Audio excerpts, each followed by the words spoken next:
Hello mga kasari! Welcome back again to my YouTube channel.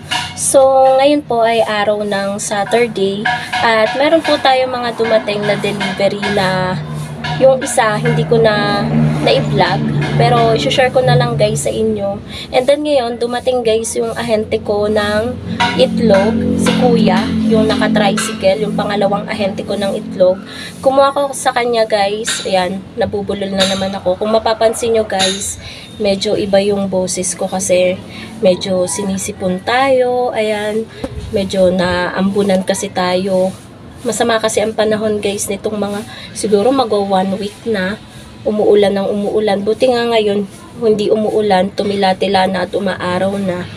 Dumating yung ahente natin ng itlog at nagtaas na naman po. Dati kasi kay Kuya, kakataas niya lang halos ng 10 pesos. After 2 weeks or 1 week, nagtaas ulit siya ng 5 pesos. So ang kuha ko na ngayon ng isang tray ng XL ay 225, pero mas mura pa rin siya dun sa luma kong ahente kasi dun sa luma kong ahente ay 235 ang kuha ko, pero siya madalang siyang magtaas kapag kinakailangan na talaga. Pero napansin ko dito kay Kuya, yung second na ahente ko malimit siyang magtaas, baka maabutan niya pa yung presyo ng luma kong ahente ng itlog. Tingnan natin guys, ngayon i-share ko sa inyo, papakita ko sa inyo. Ang problema ko lang dito sa second na ahente ko kay Kuya, laging may basag. Siguro dahil ang gamit niya sa pagde-deliver ay tricycle, kaya hindi may iwasan talaga na parating may crack yung itlog. Pero pwede pa naman siyang itinda. Hindi naman siya masyadong halata na may crack. Pero talagang may mga ilang customer talaga na mapanuri at mapang-matsyag, napapansin talaga nila. So ngayon papakita ko sa inyo guys yung itlog na kinuha ko kay Kuya. So, eto na guys yung kinuha kong XL na itlog kay Kuya. 2 tray yan. Ayan. Last nakuha ko sa kanya last week, 220. Ingay naman ng motor na dumaan. Ayun. Ang ingay ng tambucho. So, ayan. 220 yung last nakuha ko kay Kuya. Pero ngayon, kumuha ko kada isang tray, 225 na yung puhunan. Pero 9 ko pa rin ititinda. Ito guys yung sinasabi ko sa inyo.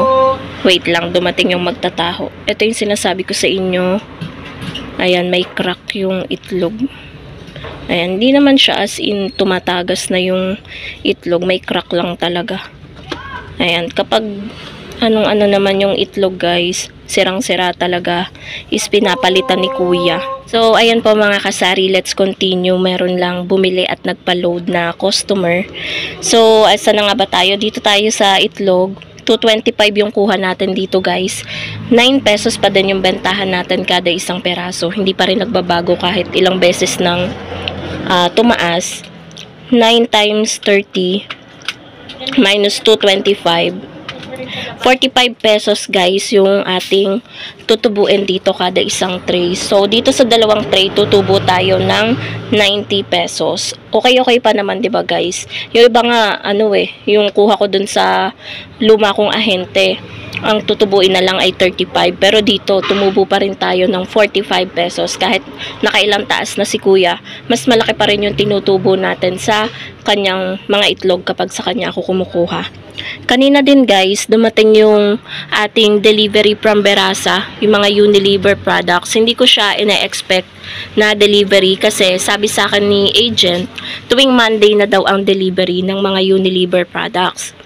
Kaso, ngayon is Saturday, nagtaka ako na deliver siya. Pero, ayun, nireceive naman natin. Ang halaga ng pinagbayaran ko sa mga sabon-sabon is 552. At nasa lansan ko na din po mga kasari. Kitang-kita nyo, sobrang ganda ng arrangement. Hindi ko naman sa pinupuri guys. Ganyan talaga akong mag-display ng mga powder na sabon. And mas madali kasing makikita kung alin na yung mga paubos na, 'di ba? Lagay lang tayo ng flashlight. Ayan, yung mga powder ko na sabon. Wala ko ngayong Tide kasi ayan, kaka-order lang natin kay Pure Gold kahapon. Ang delivery noon pag hindi mamaya is bukas. Pero nag-send na sila sa akin ng total purchase at umabot din guys ng 3,000 mahigit. So kapag luckily na deliver siya ngayon, so mabablog ko din siya mamaya. Pero yung upload nun, baka sa isang araw na kasi ang dami kong nakatenga na vlog ngayon guys. Kasi minsan nakakaisang upload lang ako sa isang araw. Minsan naman kapag sinipag ako mag-upload, tulad kagabi nag-upload ako, 2 beses naman ako nag-upload sa isang araw. So ayun guys yung status ng ating tindahan. Meron pa tayong dadating pa na delivery from Pure Gold. And medyo madami-dami pa tayong paninda. Ang halos ubos lang yung ating mga delata. And then yung ating biskwit at chicheria. Tsaka mga kape. Ayan, mga kape. Great Taste Choco, yung Champion na Energen. Yan, yung mismong Energen, Birch Tree. And meron pa din pala akong order nung isang araw pa sa NSD Trading. Nag-order kasi ako guys ng Cobra. Kasi wala nang laman yung box ng Cobra. Cobra Sting. Yung maliliit na lang yung in-order ko kasi yung mga customer ko namamahalan sa 28 pesos na Cobra. Yun kasi guys, yung malaki, yung 350 ml. Ang in-order ko, yung pangbentahan ay 25 pesos. Yung 290 ml yata. Yun kaso hanggang ngayon hindi pa dumadating. Pero okay lang naman guys. At least makakaipon-ipon pa tayo. Ang dami nating bayarin sa mga delivery. Tapos ngayong araw na to wala masyadong bumibili. Buti na lang sa ibang mga paninda natin ay may benta tayo na nakatago. Yun muna yung nagagamit ko guys. Kaya ayun. So, yun lang guys ang update ko sa inyo ngayong Saturday. Gusto ko lang talagang i-update kayo. Kasi parang sumasabay ang presyo ng itlog sa pagmamahal ng ating bigas. Hanggang ngayon wala akong panindang bigas ngayon guys. Halos isang buwan mahigit na akong walang panindang bigas kasi out of stock kay ahente. Wala ding nagdi-deliver sa kanya. Kung mapapansin nyo guys, ayan, madidiri kayo sa aking na-aksidente po ako. Nabandian po ako ng mantika at ayan, kahapon ng umaga, lumulobo na po siya. Hindi naman siya mahapde. Nung una-una lang, mga 2 oras siyang mahapde. Tapos nawala-wala rin kasi pinahiran ko guys ng aloe vera.